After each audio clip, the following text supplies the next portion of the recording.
నీవు తాగడానికి వెళ్తా ఉంటే నీ అమ్మడొచ్చే స్నేహితులు ఉంటారు.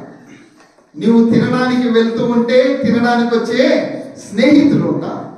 నీవు గొడవకు వెళ్తే నీతో పాటు గొడవకు వచ్చే స్నేహితులు ఉంటారు. కానీ నేను ప్రార్థనకు వెళ్తా ఉన్నాను, దేవుని మందిరానికి వెళ్తా ఉన్నాను, సువార్త కూటానికి వెళ్తా ఉన్నాను అని నువ్వు చెప్పు. తాగడానికి వచ్చే స్నేహితులు, గొడవకు వచ్చే స్నేహితులు, తినడానికి వచ్చే స్నేహితులు నీ వెంబడా చర్చికి మాత్రము రాదు. అలాంటి స్నేహం ఉంది ఈ లోకంలో చాలా మందికి. కానీ దానియేలు యొక్క స్నేహితులు ఎలాంటి వారో తెలుసా? దేవుని యొక్క సన్నిధిలో మోకరించి ప్రార్థన చేసేవారు. దేవునికి స్తోత్రం. హల్లెలూయా, హల్లెలూయా.